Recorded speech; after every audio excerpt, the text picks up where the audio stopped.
Okay, today we're gonna talk about doing a European mount, kind of show you guys how I go about it anyway.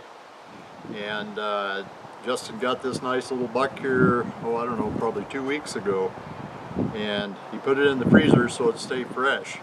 It's always better if you do these things fresh. I've done them before for people that where they had left them lay for a couple 3 years and the hide all dried and shrunk on the skull, and everything is way harder if you do that. But if you do them when they're fresh, way easier. So we're gonna clean everything off of this skull that we possibly can to start with. That makes the job go much better as well. So we're going to skin it, we're going to take off as much of the meat as we can get off, the lower jaw, everything like that. We're going to take that all off. So we'll start on it. We won't show you that whole thing, but when we get through we'll come back to it again and show you how clean it is before we actually even put it in the boil. Okay, so the first thing I'm going to do then is just start skinning on it. And I like to use a little bit of sawdust just to kind of keep things a little bit cleaner and everything, keep that blood and stuff. So I'm just gonna split the hide.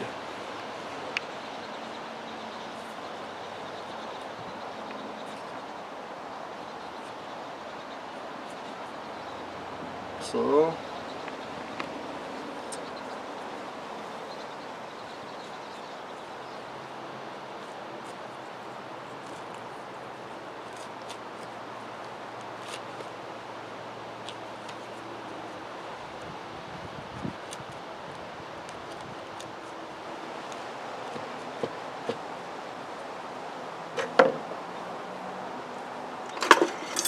few different tools really help out in this. A pair of vice grips work really good for peeling some of the hide off once you get it a little bit freed. Just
okay, so we've got it skinned. That's the first step there. Now we'll just kind of keep working on cutting some of the loose meat and stuff off of there as much as we can. Make those little pieces like that. You can get those off of there pretty easy. Any of those little fibers and stuff that you can get off works way better.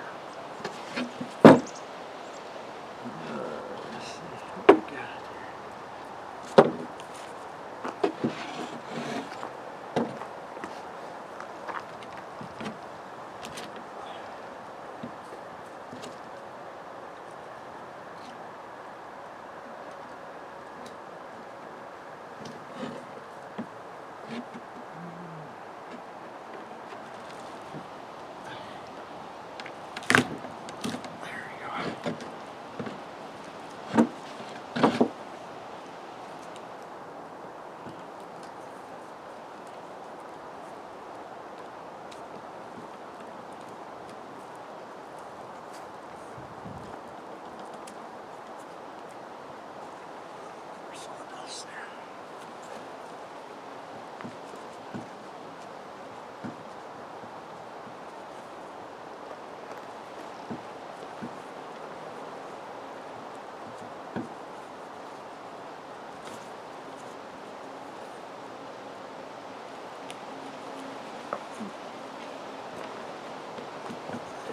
Okay, so part of this for sure is getting the eyeballs out of there. You don't want to leave those in. And they're not really too hard to get out, but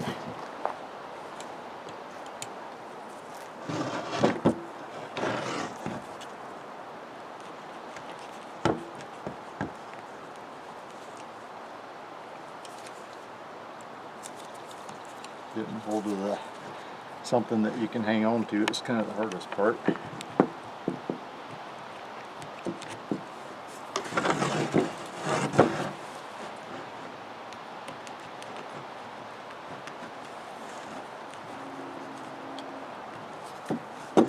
And then sometimes it's very helpful to come from the back side here.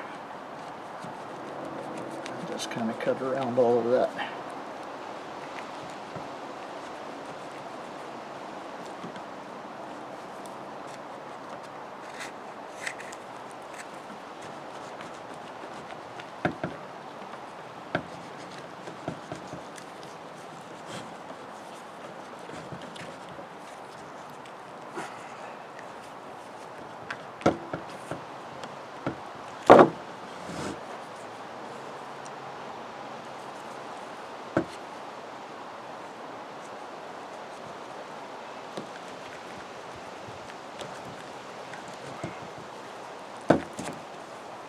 Okay, there's one eyeball out.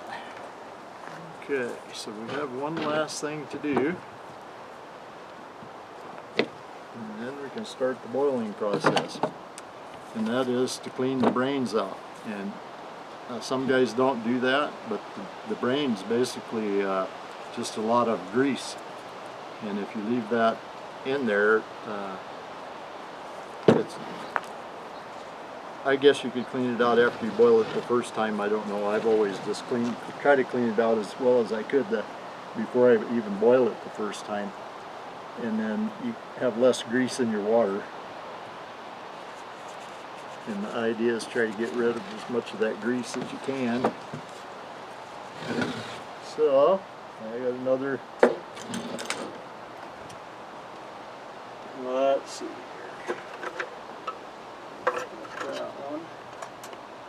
So I just use a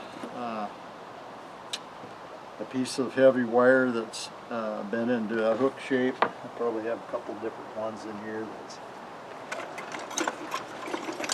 There's another one. There's another one. This one's got a little bigger, wider scoop on it. We'll try it to start with and see how that goes. So. In the back end here, there's this hole, this occipital bone. That's access to the brain cavity there. So we'll just go in there with our hook, and then we just start. Let's see if I can turn so you can kind of see.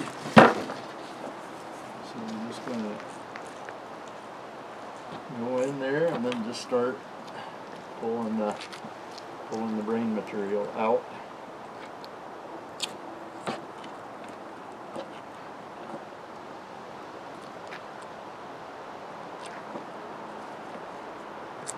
It's a lot of grease if you leave it in, so you definitely kind of want to get that out of there. I have a friend who's a professional skull taxidermist. That's what he does for his living, and he always does his part. He said if you don't, you end up with way too much grease in there. So, and he probably does 300 of these a year. So he knows what he's doing.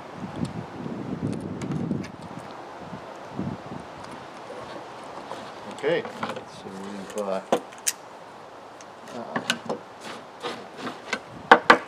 got our skull pretty clean.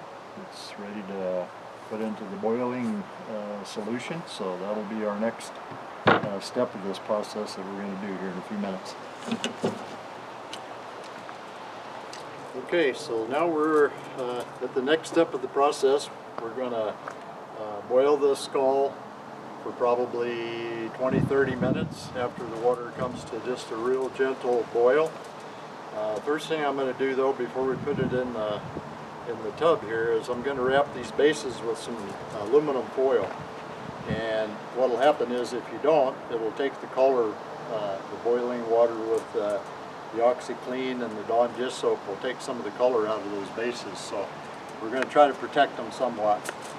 If you do lose a little color there, you can also restain them. It's not too big of a deal to do that, but if you kind of protect them a little bit, then you don't have to do too much of that.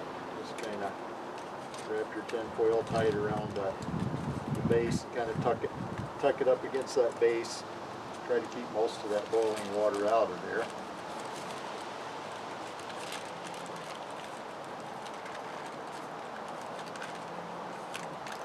Some guys don't bother with this part, they just recolor them after they're done.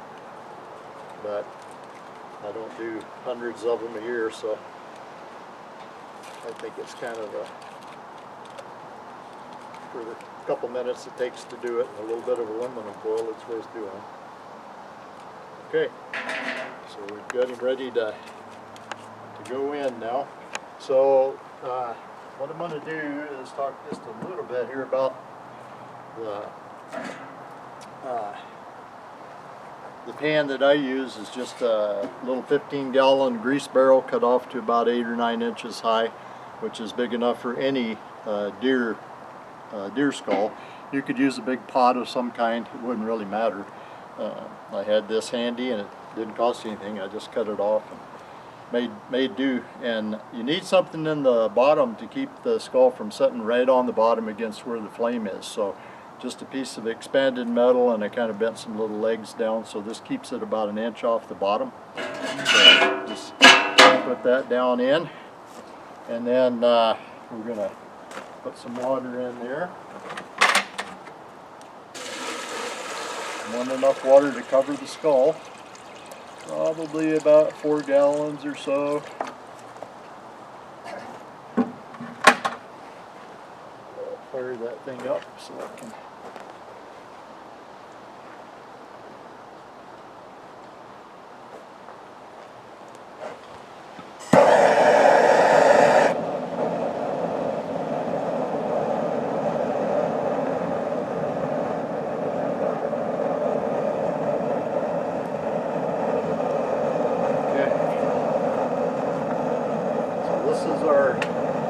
First boil that we're going to do. We're actually going to do it twice, and once this starts boiling, we'll boil it for probably about 20 to 30 minutes, like I said. So you just set your skull down in there. Use just a little bit more water.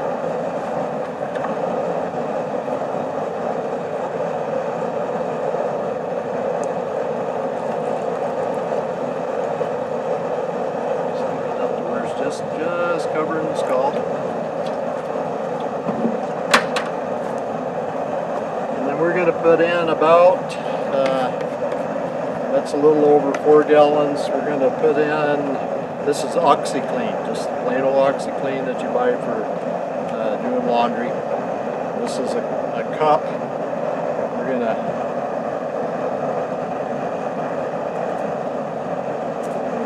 cup, maybe a cup and a half in that much water. Something like that. It doesn't have to be precise, but at least a cup or more. OxiClean actually has a bleaching agent in it, but it's not like chlorine bleach. It's not going to keep eating on the skull, so that's an important thing to know. And Dawn dish soap is an excellent grease cutter. Try to get every bit of the oil out of that skull that we can, so we're going to just put in a pretty good amount of, didn't measure that, probably 2 or 3 tablespoons. on just so. And then we'll get this to come to a boil. It'll take it a few minutes here, and when it starts boiling, we'll turn it down to where we just have just kind of a real light, barely rolling boil. So we don't want it to boil real hard. This is a mistake that some people make when they boil a skull. They boil it real hard for a long time, and what happens then is the bones will separate, and you'll actually lose some of the bones, the nose bones and all. You'll lose those if you boil it too hard. So the idea is just boil it enough to get that meat and stuff that's left on there to loosen up so that you can get it off, and then we'll boil it a second time, which usually 2 times. It comes out really clean, maybe just a little bit of picking at it to get the rest of the material off of there after the second time around. So it'll take us a few minutes here to get this up to boil.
Okay, so probably it's been maybe about 20 minutes or so, and we're just starting to, it's just barely boiling. It's more of kind of a simmer right now, and that's kind of where we want to try to keep it, is just a very light boil. You don't want to boil it real hard at all. So we're going to keep a close eye on it here, and I'll start turning it down a little bit as it starts bubbling a little bit more.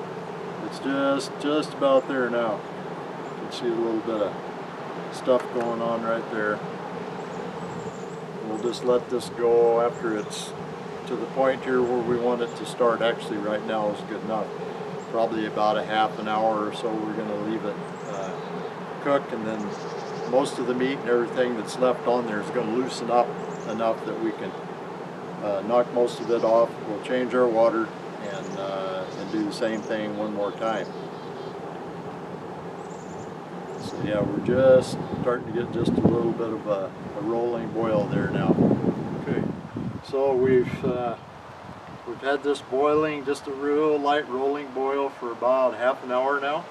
So we're going to go ahead and turn the heat off, take it out and see how it looks. And I think we'll probably be able to get quite a bit of the stuff off of it that was on there. So I'll turn this off. We'll see how it looks. Oh yeah.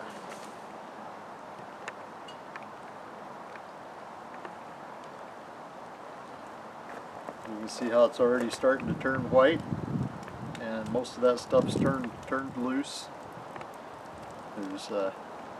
It'll be pretty easy to scrape off that little bit of stuff there. Sometimes I can just kind of shake it and get part of that off.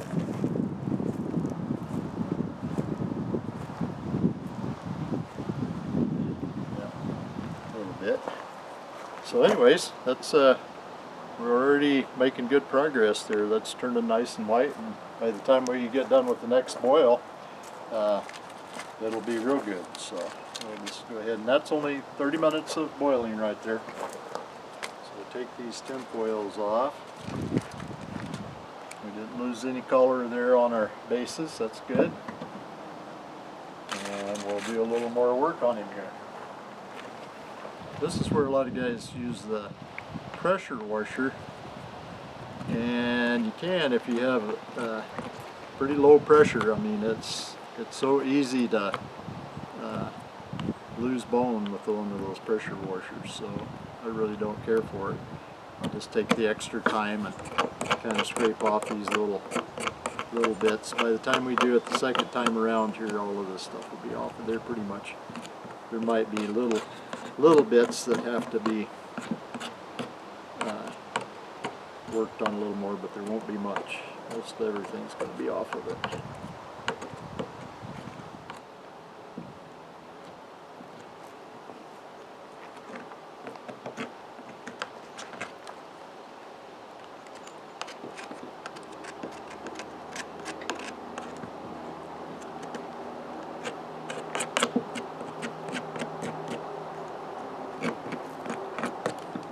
So we're just going to get this loose stuff out of here pretty much as we can, and we'll do another round of cooking on this thing. And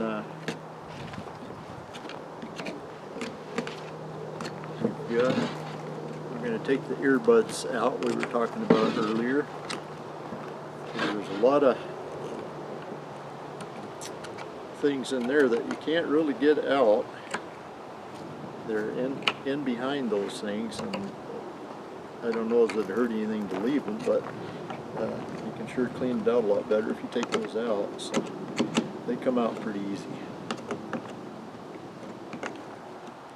So this is just kind of a matter of patience here, just kind of scraping some of this stuff off. Kind of the same deal. The more of it you get off, when you boil it the next time, the less there will be on there to clean off in the end. So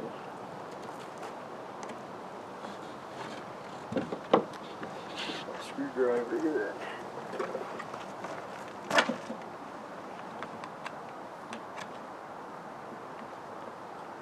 Some of these things you guys might recognize. This is a fish hook remover, but he's got little alligator teeth on there, and these work really great. You can get down into some spots and get a hold of things that you can't get a hold of with anything else, and those little grippies on there really help. So those are kind of a handy tool. Just whatever you can find that works good. Okay, so we're getting down to the point here where we're just going to pop these earbuds out, and then once we get those out, I think we've got enough stuff out of there we can put it back in for our second boiling cycle. So we get done with this today before it gets too late. So anyways, I'm going to see if I can get in there and pop those things out of there. Kind of, just a lot of material that once you get them started, you use your pliers and you can just kind of pull them right out of there. That's just a little piece of thin bone that's in there, and behind that is all of this material that you wouldn't be able to get out at all if you didn't pop those out of there. So there's all that stuff like that. That you can get rid of all of that, and it might eventually dry up and not cause a problem, but anything that's meat like that, I think bugs eventually could get in there or whatever, so better just to clean those out. They're not, you can't see them anyway after you get them out done. They're in behind there, so let's see if we can get the other side out.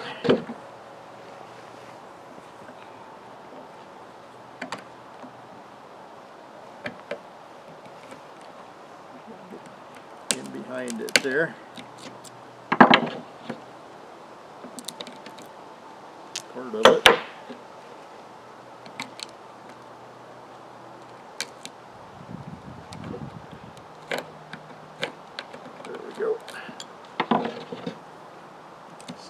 that's just the ear canal where the ear was attached. So there we have that pretty well cleaned out. We can pull a little bit more stuff out of there, and we'll get our water going again, and we'll do our second boil. So we're going to do the same thing over again now that we did first go around. We're going to put probably about a cup and a half or so OxiClean, something on that order. Doesn't have to be precise, but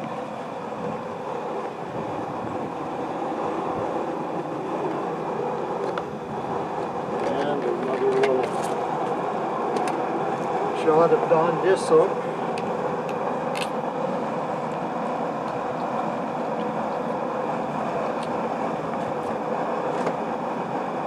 Best grease cutter there is. And then this is what the skull looks like after the first boil.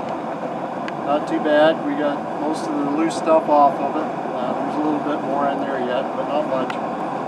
So after this go around here, it'll come out looking real nice. We'll just put it down in there.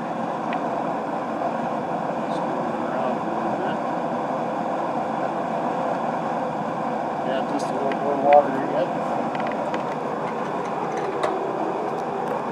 Just enough to cover the skull.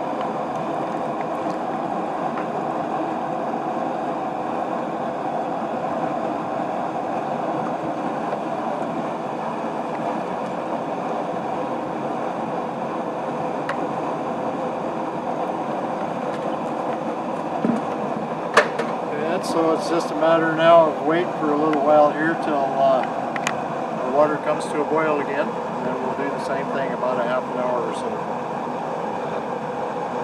We'll let it boil. Okay.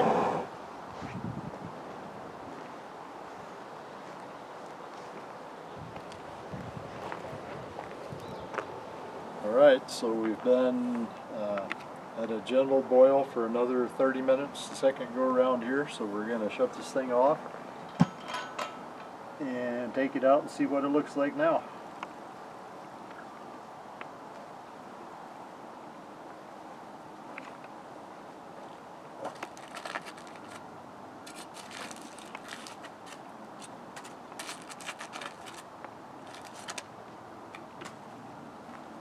Okay, we'll see it turning whiter here as it starts drying. It'll just turn whiter and whiter.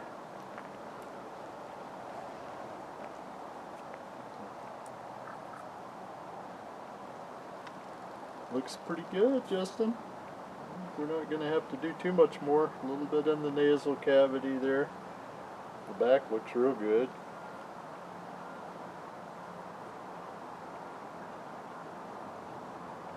All our bones stayed together.